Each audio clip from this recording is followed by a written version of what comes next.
I'm a mountain ranger that saw Bigfoot kill the bears with my own eyes, while my body cam was filming it all. This is the most brutal Bigfoot encounter anyone has ever filmed, and I will leak it to you today to show you how Bigfoot is massacring the bears in an absolutely horrific way. But it's what he does to them after he kills them that's far worse. The body cam strapped to my chest is recording, I know that much. But I'm not thinking about documentation, I'm thinking about the sound. It had started maybe 40 seconds ago. A low, grinding roar that vibrated somewhere behind my sternum, layered beneath it something else, something I couldn't name yet. Multiple voices, animal voices, stacked on top of each other in a frequency that made the hair on my forearms lift clean off my skin. There's a brown bear, massive, easily 700 pounds, the kind of animal that rewrites your understanding of what large means. And it is partially off the ground. Not rearing, not lunging, but it was off the ground. Bigfoot is holding it there. I register the something before I register what the something is, the way you sometimes see a shape before you see the object. Upright, 8 feet, maybe more. Covered in dark, matted fur, across shoulders so wide they block the tree line behind them. 2 hands, not paws, locked into the brown bear's shoulder and neck like the animal weighs nothing. Like the 700-pound apex predator is a problem to be repositioned rather than a threat to be respected. I don't say it out loud, I don't say anything. I drop behind a fallen Douglas fir, roughly chest high, and I press myself against the bark and I stare. My mind is split cleanly in half. One half cataloging details with the flat mechanical efficiency of someone who's been trained to observe, the other half dissolving into something close to static. The bear is fighting. Its back legs rake the air, its jaws snap sideways, and every motion it makes is being absorbed and ignored by Bigfoot the way a person might absorb a shove from a child. Then the second bear hits. How does a second apex predator change the rules of something that already makes no sense? It comes from my left, full sprint, head low, a charge with total commitment behind it. The collision sounds like a car accident. Bigfoot doesn't go down. Bigfoot doesn't stagger. Bigfoot pivots, and in the pivoting uses the first bear's body as a buffer, rotating the two of them so that the charging bear catches 700 pounds of its own species instead of reaching its target. The sound that follows isn't a growl or a roar. It's harder than that. It's structural, a bone snapping somewhere in that tangle of fur and weight, a single percussive crack that cuts through every other sound in the gully like a blade. I stop breathing.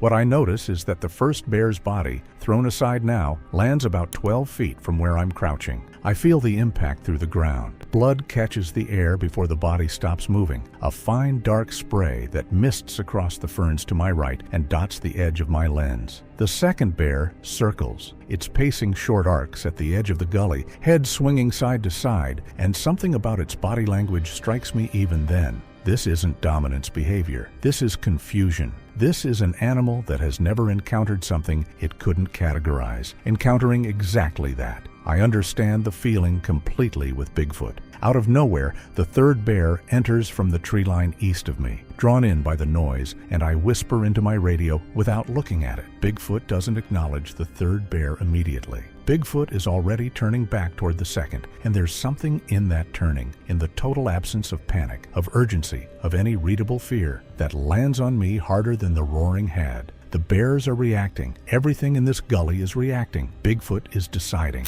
The first bear's body is still sliding when Bigfoot throws it, not drops it, throws it. There's a rotational force behind the motion, a full torso pivot that releases the animal outward and downward, and the body lands with a sound like a sandbag dropped from a roof, 12 feet from my position. I feel it again through the soles of my boots, that ground transmission of mass and impact, and I press harder into the log and do not move. The blood from the initial spray has reached the ferns closest to me. I watch. It bead on the waxy leaves without letting my eyes move too far from Bigfoot, because something in my gut has already decided that taking my eyes off Bigfoot is the specific kind of mistake you don't recover from. The second bear is still circling. I watch its behavior shift in real time, the short arcs getting shorter, the head swinging slowing, the pacing losing rhythm. It's losing the thread of what it came here to do. Bears are decisive animals. They charge or they flee. They dominate or they submit. And the entire behavioral framework they operate inside assumes a world that responds predictably to size and aggression. The second bear is discovering, the same way I'm discovering, that Bigfoot does not respond predictably to anything. When instinct stops working, what replaces it? Panic or calculation? I whisper into the radio again, trying to call backup. Pure static with a faint digital warble underneath it. The sound of a signal finding no anchor. I clip it back to my shoulder without taking my eyes off the gully.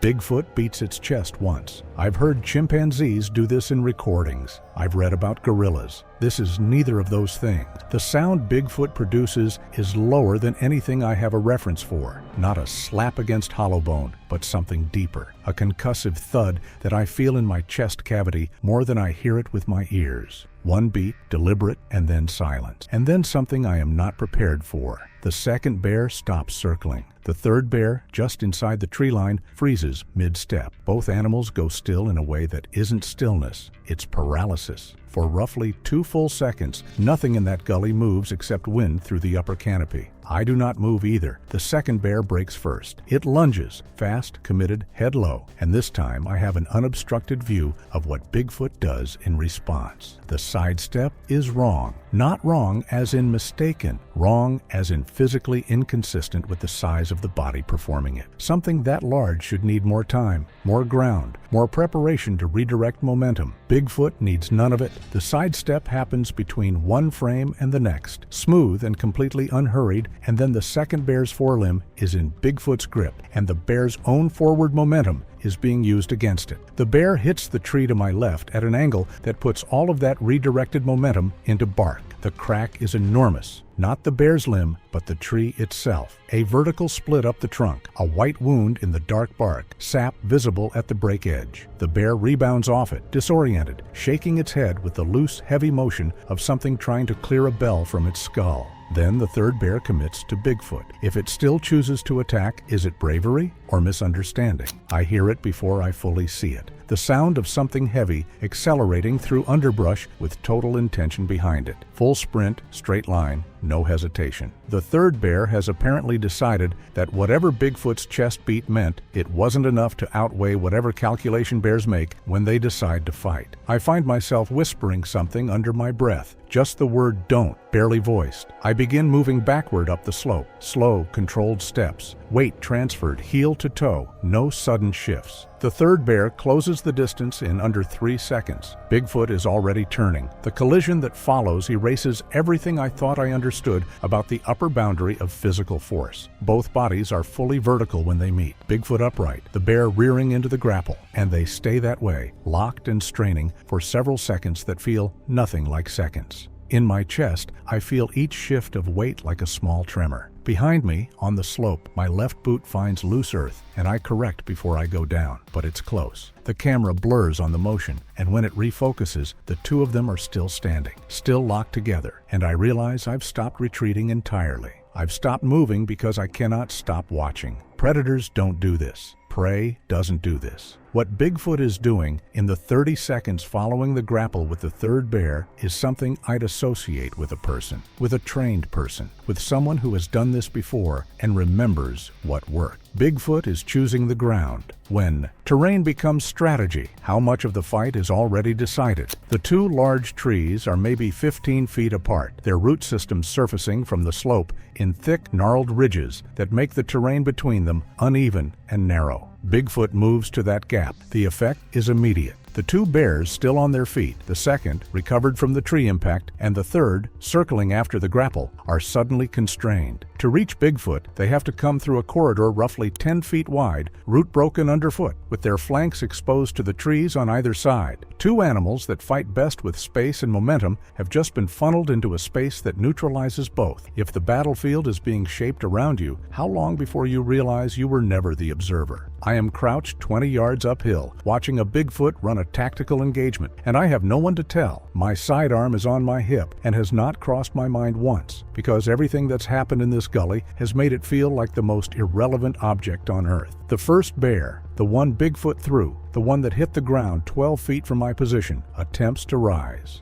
I'd been tracking it in my peripheral vision. One foreleg plants, then the other. The head lifts, swinging low, and for a moment, I think it might actually regain its feet. Then the footage shows Bigfoot steps toward it. No rush, not even a charge. A single step, weight fully committed downward on the bear's head, and the stomp that follows lands with the totality of every pound Bigfoot carries concentrated into one point of contact. The camera catches the aftermath, a paw twitching in the dirt, 2 brief contractions, and then a stillness that is different in quality from unconsciousness. The stillness of something finished. At what point does fight stop being the right word for what I'm documenting here? The second bear has been circling the gap between the trees, testing angles, and now it finds one it likes, or convinces itself it does. The charge is fast, lower to the ground than the previous attempts. Head tucked in the way bears charge when they've learned that the high approach doesn't work. It learns nothing new. Bigfoot meets it head-on this time. No sidestep, no redirect. Straight engagement, both bodies colliding with full commitment, and suddenly they're vertical again, upright and grappling. They stay upright for what the timestamp later tells me is 4 seconds. It feels like a minute. Then the third bear makes its move. It's been circling Bigfoot's rear, patient in a way I haven't seen from it before, and I wonder if something has shifted in its calculation. Then it seems to see an opening because it commits. Full sprint, closing the gap from behind while Bigfoot is locked upright with the second bear.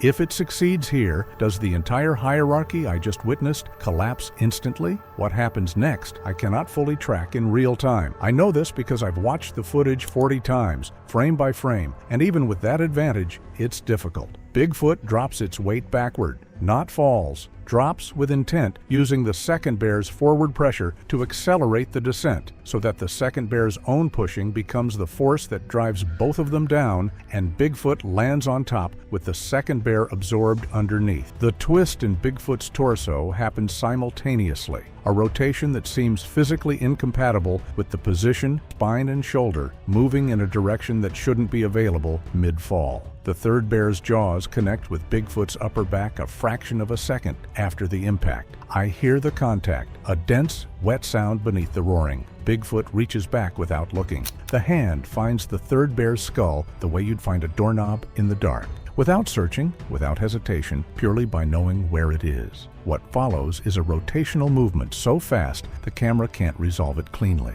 The footage shows blur, then a different arrangement of bodies, then the third bear impacting the root-broken ground between the trees with a force that sends loose soil outward. I realize Bigfoot's speed, the actual unfiltered speed of it, is something my eyes simply refuse to process in real time. How much of reality have I already missed just by being human? Bigfoot is standing, fully upright, unobstructed, the tree line behind, providing a clean contrast that makes the scale undeniable. I had thought 8 feet when I first saw Bigfoot. I revise that estimate upward now. The shoulders are extraordinary, not wide the way a bodybuilder is wide, but wide the way a doorframe is wide. Structurally wide, wide as a design feature. The fur across the upper body is darker than the legs, matted in irregular patches, and the posture is vertical in a way that no bear ever achieves. No ape I've ever seen footage of ever quite manages. Fully, completely, unnervingly upright. The head turns, not all the way toward me, maybe 20 degrees off the forward axis. I watch the profile of Bigfoot's face for the first time. The heavy brow shelf, the flat nasal structure, the jaw that is human in proportion in a way that is deeply, specifically wrong, given everything surrounding it. There is no expression I can read. There is no agitation, no confusion, no exertion written anywhere in that posture. Bigfoot has just concluded a physical engagement with multiple bears, 2 of which are no longer moving, and is standing in the aftermath with the composure of someone who has finished a task and is considering the next one. The third bear, the one I'd watched absorb the most punishment after the first, is moving again, limping badly, one forelimb tracking wrong, its gait a lurching diagonal that carries it toward the eastern tree line at the only pace it can still manage. I watch it go without moving. Bigfoot watches it go too, and then does something I don't expect. Bigfoot lets it leave. No pursuit, no reaction, no repositioning. The retreating bear simply ceases to be a priority, and Bigfoot's attention completes its slow rotation, away from the limping bear, back downhill, forward along the slope, toward me. If I was never the target until now, What changed in the calculation? The advance is gradual, just a slow, measured movement downhill, closing the distance between Bigfoot and my position with the unhurried confidence of something that has no reason to hurry. I do not run. Bigfoot stops at 30 feet.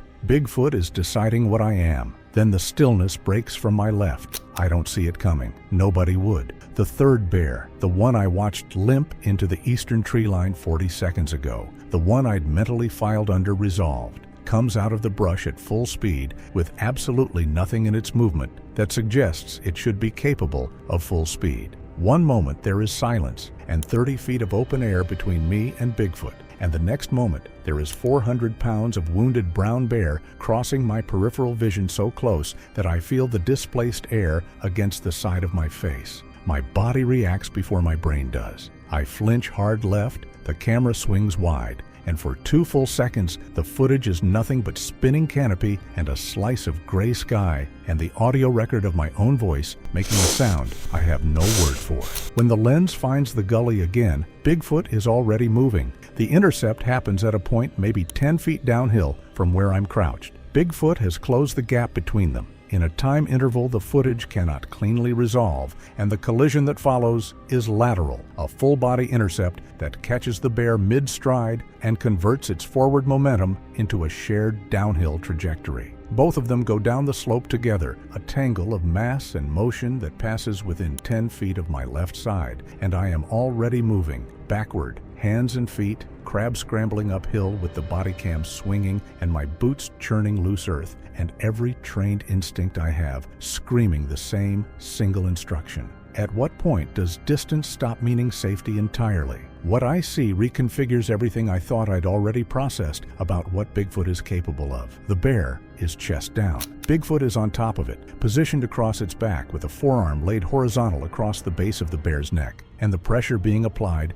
is not explosive. It's not a single violent motion aimed at a fast conclusion. The bear's front claws are working the soil, dragging backward furrows in the earth, 4 parallel gouges that deepen and then slow as I watch. Its back legs kick in irregular rhythm, finding no leverage against the weight above them. Bigfoot does not adjust, does not shift, does not show any indication that the resistance below is presenting a meaningful problem. Just maintains, sustains, and applies pressure. The bear's resistance changes. The quality of its struggle shifts from active fighting to something more reflexive, more mechanical, the movement of a system running on diminishing signal rather than intention. The claw marks in the soil get shallower. The back legs find a rhythm and then lose it. Bigfoot increases the pressure. Not dramatically. There's no visible surge, no repositioning, no escalation in the conventional sense. Just a slight, almost imperceptible addition of downward force, the way you'd turn a volume dial one click at a time. I watch the bear's body absorb it. I watch the soil around its claws stop moving. Below me, the bear goes still. Bigfoot maintains position for several seconds beyond the point of necessity. Then the footage shows Bigfoot standing. The motion is unhurried, weight shifting upward in a single smooth sequence. And for a moment, Bigfoot is fully upright again against the slope, with all 3 bears motionless in the frame around it, and the light falling through the canopy in long, late afternoon columns that make the whole scene look briefly, absurdly, like something composed rather than something that happened. And then, out of nowhere, the birds go first. Not 1 or 2 startled from a nearby branch. The entire canopy empties in a single sustained eruption. What did they sense that I still haven't? The distant vocalizations start. They come from the north first, a low, resonant sound that I feel in my back molars before I consciously hear it. These are bear sounds responding to each other. How many bears are in this section of forest right now, I do not know. Bigfoot emits its own vocalization. It lasts approximately 4 seconds. Then the trees move. I hear her before I see her. The sound enters the audio record as a low, rapid huffing, and it is so qualitatively different from every other sound this gully has produced. It is the sound of a brown bear mother who has decided that whatever is between her and her cubs needs to cease to exist. And it is the single most dangerous sound these forests produce. My blood goes cold in a way that has nothing to do with the temperature.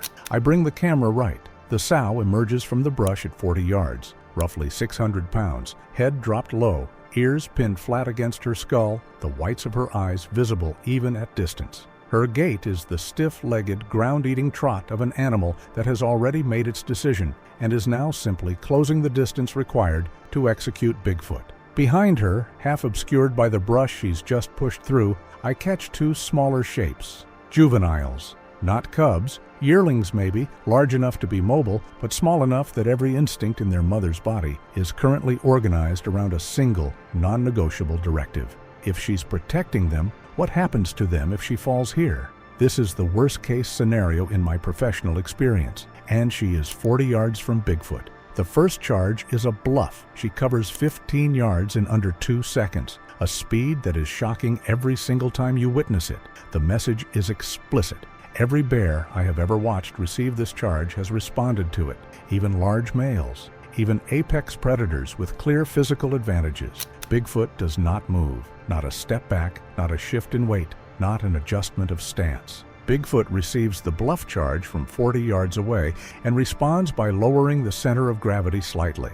A subtle bending at the knees, a widening of the base, the specific postural adjustment of something that is choosing to be harder to move. It is, I realize, the first time in this entire encounter that I have watched Bigfoot take a defensive posture. Not retreat, not even preparation for retreat, just a quiet, deliberate rooting into the ground. This is also the first engagement that Bigfoot has not initiated. If Bigfoot didn't choose this fight, what does that imply about what chose it?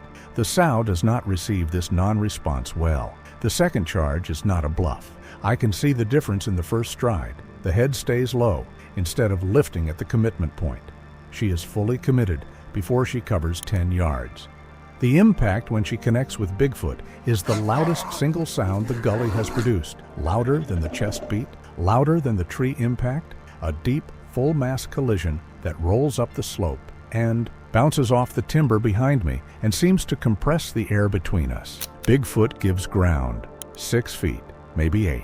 I measure it afterward against the soil disturbance visible in the footage, a backward tracking, feet finding purchase and losing it, and finding it again. The first instance in this entire encounter of Bigfoot being moved by an external force rather than choosing to move. The sow is driving forward with everything she has. Continuous force, no pause, no reset, just sustained pressure from 600 pounds of maternal fury. She is not fighting to win. She is fighting because fighting is the only mode she has left.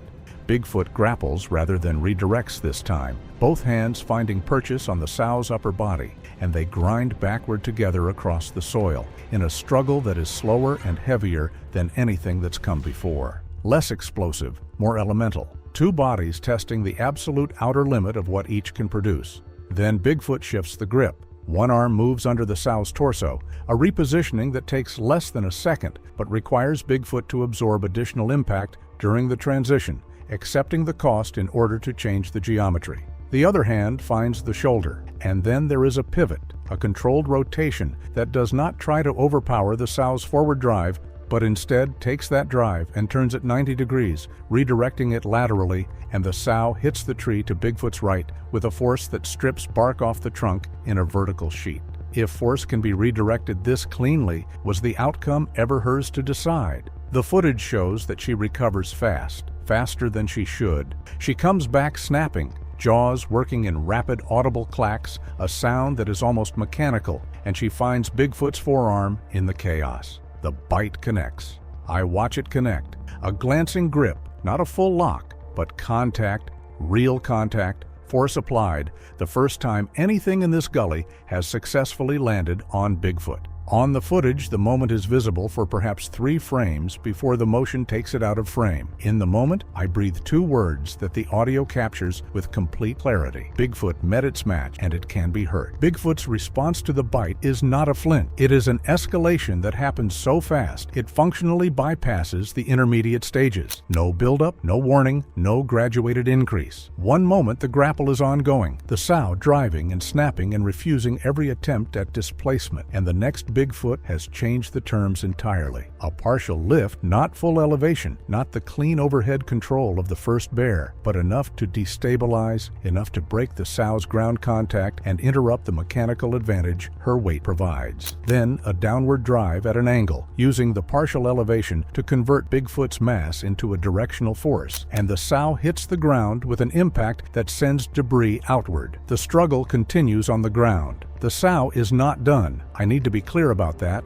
because the footage makes it easy to miss how long she keeps fighting. She rolls, she snaps, she drives her back legs against the earth trying to find the leverage to reverse their positions. Bigfoot adjusts continuously, not reacting to each individual attempt, but staying ahead of them, a top position maintained through constant small corrections rather than a single pinning force. The movements become more controlled as the seconds accumulate, less explosive, more like management than combat. In the brush behind the sow, the two smaller shapes have gone still. They are not approaching. They are not retreating either, just present at the margin, watching with the wide-eyed frozen attention of juveniles who do not yet have a category for what they're seeing. If they survive this, what do they become afterward? The sow's resistance slows, not dramatically, not in any single identifiable moment. It slows the way a fire slows when the fuel runs low, a gradual dimming of the intensity rather than an extinguishing. Bigfoot increases the downward force by degrees, so small I can only infer them from the sow's response. Her focus never leaves Bigfoot. Even now, even as the resistance fades, she is not looking at me or at the tree line or at her juveniles in the brush. Complete tunnel vision.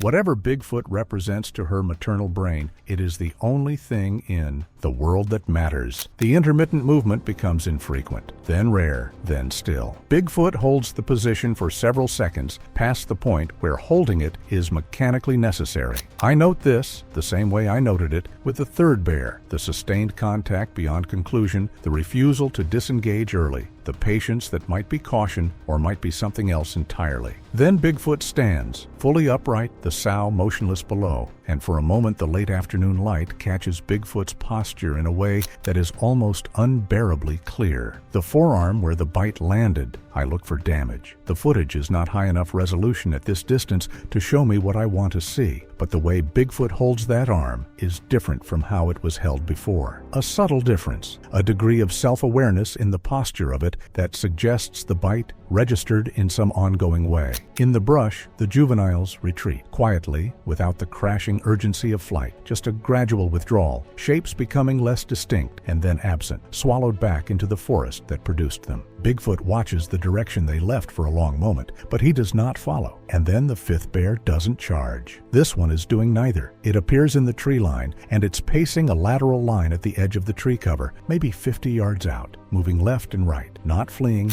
not committing. It was just waiting. Then it vocalizes. Short, sharp bursts, 2 or 3 in quick succession, then a pause, then again. I've spent 11 years learning bear vocalizations, and this one doesn't slot cleanly into anything I know. The bear keeps calling. 30 seconds, maybe 40, and then the tree line moves in 2 distinct places simultaneously, separated by 30 feet of brush, each disturbance carrying the specific weight of something large, moving through dense cover with purpose rather than panic. 2 bears step out of the timber and stop. They don't advance. They position themselves at the edge of engagement range, heads low. They were called in. I am almost certain of it. Bigfoot registers all 3 simultaneously. The slow perimeter scanning I'd been watching sharpens. The head stops moving in arcs and begins tracking points, snapping between positions with a speed and precision that is qualitatively different from before. No single target, 3 targets, plus whatever else is moving in the brush I can't see from my position on the slope. For the first time since I came down this hill, Bigfoot's posture carries something I haven't seen in it before. It was an awareness of a problem. They're just standing there, watching, and the quality of their stillness is the most unsettling thing I've witnessed yet. They're waiting for something, and I don't know what. Then they move without a signal I can identify. No vocalization, no charged telegraph, no single animal breaking first in a way that triggers the others. One moment, the 3 bears are holding their positions in a loose triangle around Bigfoot's location. roughly 20 to 30 feet of open ground between each of them and the center. And the next moment, the triangle is contracting, all three animals closing simultaneously. Bigfoot pivots to track all three. The central position Bigfoot has held throughout this encounter, the high ground, the funneling terrain, the controlled geometry, is suddenly a liability. I watch Bigfoot turn and turn again, and I note for the first time a quality in the movement that I can only describe as calculation under pressure. Not panic, but something that recognizes a problem and is working through it in real time. One bear feints from the front. It's a fast, shallow lunge, closing 5 feet, then planting, just enough commitment to demand a response, not enough to constitute a real charge. Bigfoot tracks it, and in the tracking, the left flank opens. The second bear was already moving before the feint landed, closing from the side in a low, fast approach that covers the ground between them in under 2 seconds. Bigfoot intercepts it, a forceful, two-handed contact that stops the bear's momentum and drives it backward hard enough to lift its front feet briefly off the ground. The third bear hits during the opening. It's not a full, clean strike. Glancing contact across Bigfoot's right side, more momentum than precision, but it connects, and Bigfoot's response is a half-step left that is not chosen. The footage is unambiguous about this. That half-step is absorbed force, not repositioning. Bigfoot recovers in under a second, stance re-establishing, weight recentering, but the half-step happened, and all three bears appear to register it the way predators register blood in water. The charges stop resetting. That's what changes the character of the engagement completely. Before, each bear had attacked and recovered, and circled before committing again. Discrete events with space between them. Now there is no space. One bear is still processing its repulsion, while the next is already inside engagement range, and Bigfoot is forced to address the new threat before the previous one has fully resolved. The terrain Bigfoot chose earlier, the funneling gap, the root-broken approach corridor, is no longer relevant. The triangle has collapsed it entirely. I watch Bigfoot reposition 3 times in under 30 seconds. Each repositioning is still controlled, still purposeful, but the ground being covered is reactive ground now, not chosen ground. Bigfoot is no longer dictating the geometry of this fight, and the bears are just getting started. The tree line fractures in multiple places at once. Not one entry point, not 2. I count 4 separate disturbances in the brush before I stop counting, because the branches are still moving and the number keeps changing, and somewhere behind the timber there is a volume of displacement that my brain keeps trying to reframe as something other than what it is. I retreat uphill without deciding to, my boots finding the slope automatically, while my hands keep the camera locked on the gully below, and I watch 5 more bears emerge from the forest in a staggered sequence. The perimeter around Bigfoot, which had been a triangle of 3, becomes something wider and less defined. I count 8 bears, 8 living bears in a single gully, oriented on a single point. The new arrivals don't replicate the cautious entry behavior of the 4th bear, the lateral pacing, the alert calling, the careful distance management. They establish positions, and they hold them for perhaps 10 seconds, and then the charges begin again, and what was already relentless becomes something that language starts to fail around. Overlapping. The charges are overlapping now, one bear cycling in as another cycles out, the pressure continuous in a way that allows no recovery window, no moment of stillness in which Bigfoot can reassert control of the pace. I watch Bigfoot strike one bear back and turn immediately into the approach of another, turn again into a third, the movement becoming increasingly reactive, increasingly defined by what's coming rather than what's intended. This is the moment I understand that the situation is no longer survivable for anything involved, not for the bears. The mathematics of that have been apparent since the first engagement, but not necessarily for Bigfoot either. 8 animals, relentless and overlapping, carrying a collective weight and momentum that no single physical capability can fully offset forever. Endurance is a resource. Force is a resource. I have watched Bigfoot spend both with extraordinary efficiency, and efficiency has limits, and the gully below me is currently home to 8 animals that are not operating on efficiency at all. They are operating on something older and simpler. They are operating on numbers. And as if it couldn't get any worse, 4 more bears enter the gully. The ring around Bigfoot is no longer a ring. It's a density. Bigfoot is no longer dictating anything. Bigfoot is absorbing pressure from all sides simultaneously, and the responses, while still extraordinary by any measure I have available, are reactive in a way they have never been before. Bigfoot forces an opening through one side of the press, a sustained drive through two bears at once, using combined mass as a wedge, creating a momentary gap in the ring. I watch it work. I watch Bigfoot push through and re-establish for approximately 4 seconds before the gap fills and the pressure reconstitutes from every remaining direction. 4 seconds. That's the breathing room available now. 4 seconds purchased at the cost of a full commitment that leaves the back exposed, and the bears have learned, or something has driven them toward, the behavior of targeting that exposure. The repeated impacts begin to accumulate visibly. Then Bigfoot goes to one knee. The left knee contacts the ground, and I feel something lurch in my chest. It lasts less than a second. Bigfoot is upright again before the bears nearest to the position can capitalize on it. Below me, 12 bears press inward, and Bigfoot stands in the middle of them, and the late light falls through the canopy onto a scene that has no precedent in anything I was trained for, anything I read, anything I believed was possible in these forests or any forests. Bigfoot backs into the timber. The fallen timber at the gully's western edge, a cluster of downed logs, some partially decomposed, one substantially intact, has been in my peripheral awareness since I first came down the slope. The intact log is approximately 10 to 12 feet long and perhaps 10 inches through at its widest point. Bigfoot gets both hands under it and lifts it in a single motion that takes perhaps a second from contact to full elevation. The first sweeping arc clears 8 feet of ground in front of Bigfoot and catches nothing because the bears at the leading edge scatter backward before contact. I watch it happen, and I understand immediately what Bigfoot understands. This is not a precision weapon, not something designed to strike and damage individual targets. It creates space. The bears hesitate. Not all of them, and not for long, but the hesitation is real and visible, and the first clear disruption in their pressure since the reinforcement wave arrived. The animals at the outer edge of the ring stop their lateral cycling and hold position, reassessing. 2 bears that had been closing from the left flank pull back to engagement distance and stay there, head swinging, recalculating an approach against a target that has just changed its effective reach by 10 feet in either direction. I have watched bears adapt to changing conditions throughout this encounter with a flexibility that has repeatedly surprised me. This one surprises them back. Bigfoot swings again, not at a bear, but at the ground between 2 approaching animals, a downward strike that hits the soil with enough force to send debris outward across both their paths simultaneously. Both bears break off. One circles wider, one stops entirely, dropping into a low posture that reads as reluctance rather than preparation.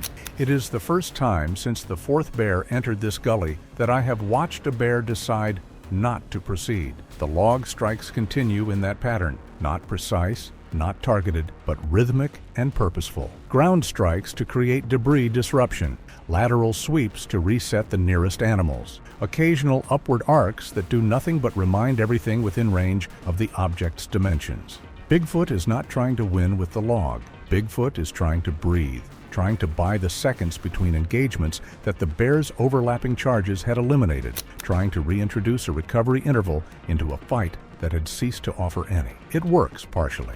Some bears disengage and widen their orbit, unwilling to close inside the sweep radius. Others adapt faster, darting in during the recovery phase after a swing, when the log's momentum is redirected and the window before the next arc is longest. I watched 2 bears make successful probing contacts during these windows. Neither lands with the commitment of a full charge, but both land, and I watch Bigfoot absorb each one and keep the log moving. The 12 bear density, which had collapsed every spatial advantage Bigfoot previously established, is no longer operating at full compression.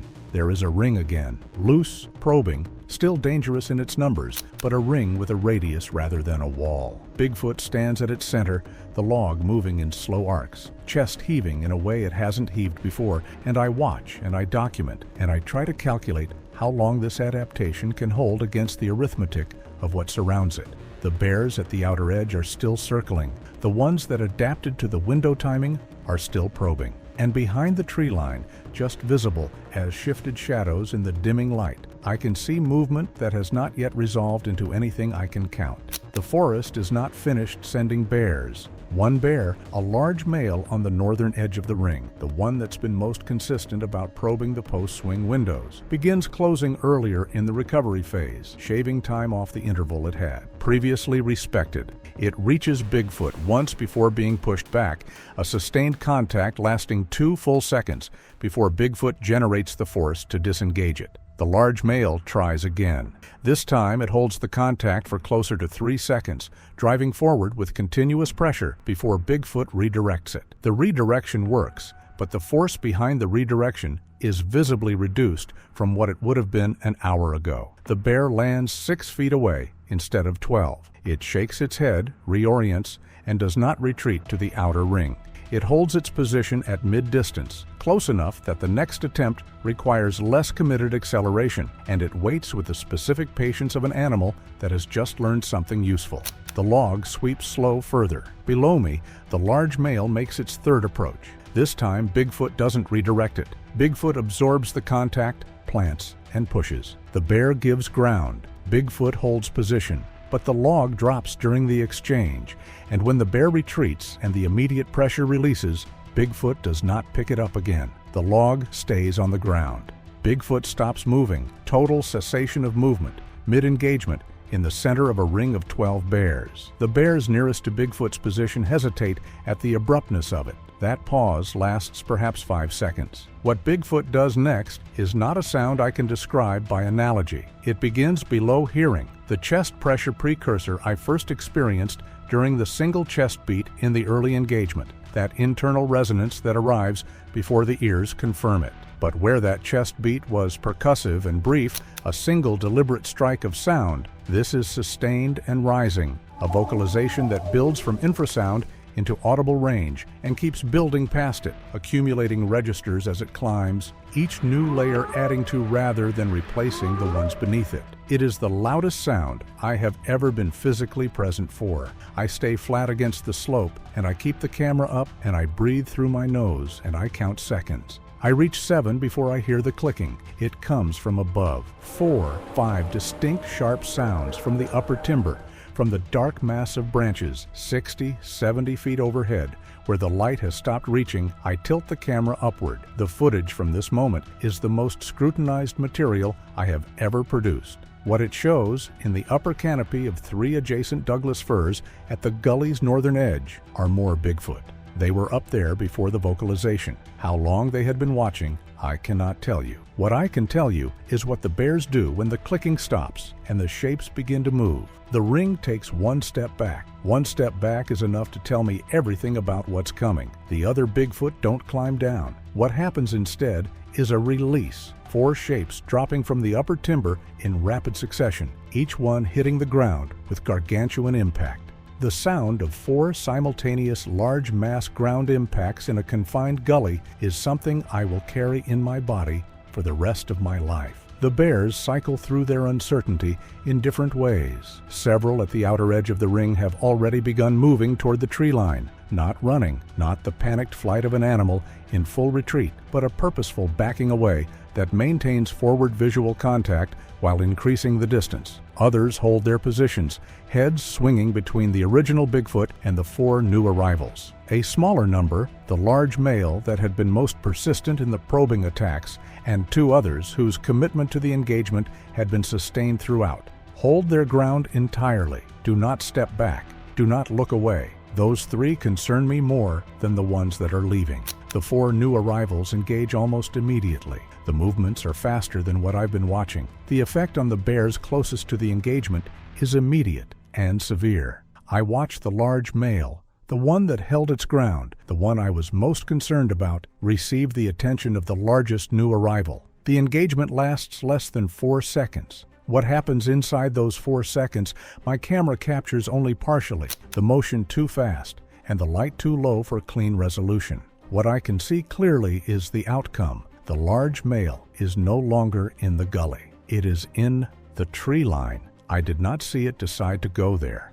I look for the original Bigfoot. Bigfoot is still upright, Still standing, in the center of the perimeter, the 4 new arrivals have formed around it. The log is still on the ground where it was dropped. The posture is lower than it should be, the stance wider, the weight distributed in a way that speaks to a body finding the minimum viable position for remaining vertical. The gully becomes impossible to follow. The 4 new arrivals operate at a tempo that the bears cannot match. Every engagement I watch to completion ends the same way. A bear commits and meets a Bigfoot that is not worn down, that has not absorbed an hour of accumulated damage, that brings full reserves to the first contact and uses them without economy because economy is not yet necessary. The bears that have been cycling this gully have learned over the course of this encounter how to read Bigfoot's responses. That calibration is now worthless. The 4 new arrivals have different timing, different patterns, different responses to the same inputs,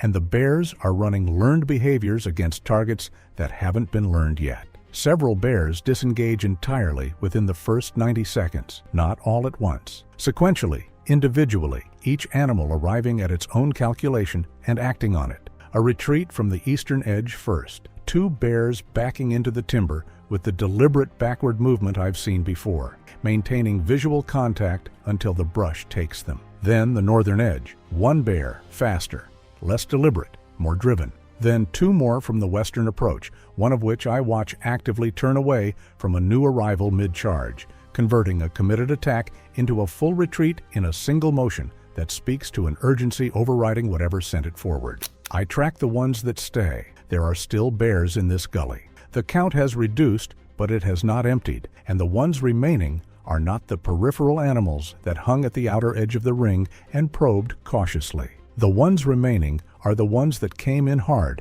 and stayed hard throughout. The committed fighters, the animals whose investment in this engagement has reached a threshold that retreat can't easily override. They are still charging, still sustaining pressure, still operating on the pattern that nearly brought 1 Bigfoot to the ground. And the fact that it is not working against the new arrivals the way it worked before does not appear to have revised their commitment. 1 new Bigfoot is grappling with 2 bears simultaneously, using one as a counterweight against the other in a technique that takes me 3 viewings of the footage to understand fully.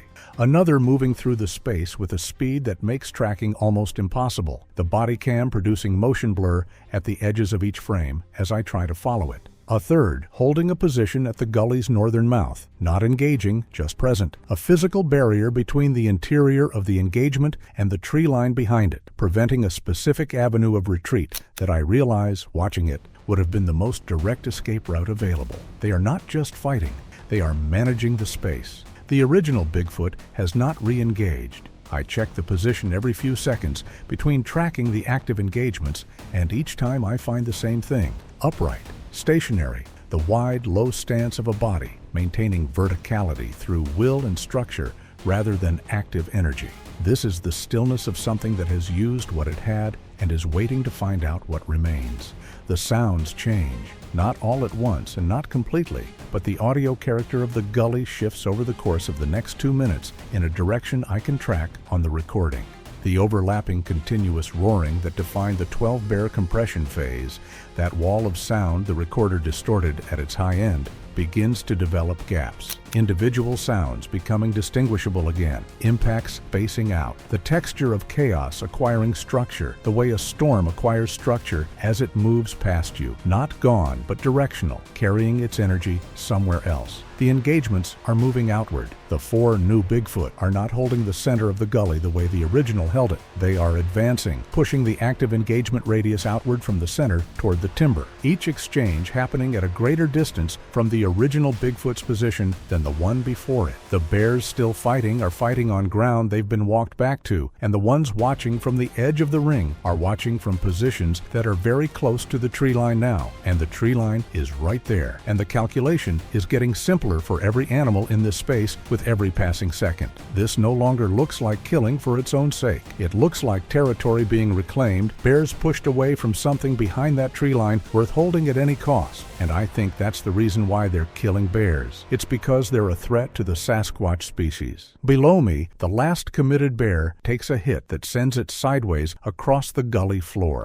The bear gets up and it looks at what's in front of it, and something in its posture changes in a way that is small and complete and final. It turns toward the tree line. I find the original Bigfoot in the frame, and I don't look away again. The wide, low stance I've been monitoring has been doing its job, maintaining verticality, distributing load, finding the structural minimum required to stay upright. What I'm watching now is that minimum being revised downward. The knees carry more bend. The torso has developed a forward lean that wasn't present even 10 minutes ago. The arms, which throughout this encounter have been either actively engaged or held in a ready position that suggested immediate availability, are lower now, not dropped, not hanging, but carried at a height that speaks to the specific fatigue of shoulders that have been working at maximum output for an extended duration. Bigfoot is losing the vertical argument. It happens over the course of approximately 90 seconds, and it does not happen in a single moment. There is no collapse, no sudden failure of the system. What there is instead is a gradual incremental negotiation with gravity that Bigfoot is conducting with the same controlled deliberateness that has characterized everything I've watched today, as though even this is something being managed rather than something happening to it. The knees bend further, the torso drops, one hand finds the ground, and then both hands find the ground, and Bigfoot is on all fours in the center of the gully, with the late light falling across a posture that I have not seen at any point in this encounter, and that carries a weight I feel in my chest that has nothing to do with sound pressure. I move closer. I make the decision without deliberating about it, the camera already moving downhill before my boots have consciously committed to the slope. Later, I will not be able to fully explain this choice. The rational case for remaining on the slope was substantial, and the rational case for descending toward a position that had contained 12 bears minutes ago was not rational at all. But I descend anyway, slowly, keeping my weight low and my movement controlled, because the thing in the center of the gully is on the ground, and I am a ranger, and the job does not always stay at a safe distance. I close to within 30 feet before I stop.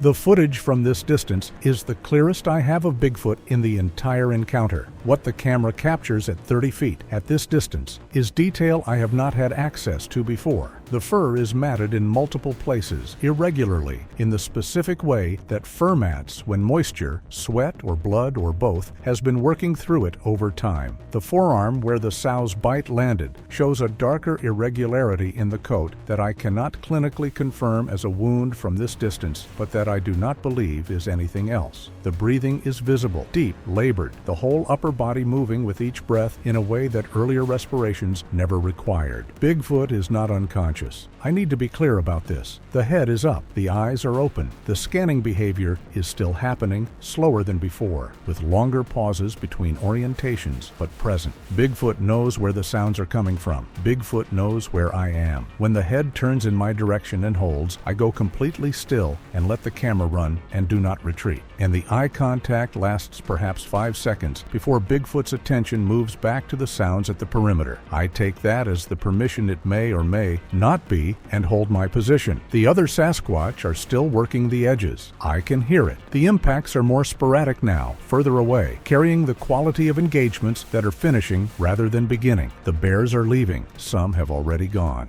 The last sounds of contact fade from the eastern edge and don't return. The 4 new Bigfoot return to the center. I hold my position at 30 feet, and I do not announce myself, and I do not retreat. The footage captures the convergence from ground level. The 4 Bigfoot reach the original Bigfoot, and they stop. 2 of them move to the original sides simultaneously. They lower themselves beside the original Bigfoot in a way that is more structured than crouching, finding positions that place their mass adjacent and partially beneath, and then they lift. Not a dramatic heave, a gradual, coordinated elevation, weight distributed between them, the original Bigfoot rising from the ground in a motion that is neither fast nor slow, but simply continuous, sustained until the original is upright between them. The original's feet find the ground. The group begins moving toward the northern tree line without a signal I can identify. The tree line takes them. No backward glance, no pause at the margin, no acknowledgement of the gully, the bears, the aftermath, or me. The forest simply opens, and they enter it, and it closes behind them with the indifference that forests bring to everything I stand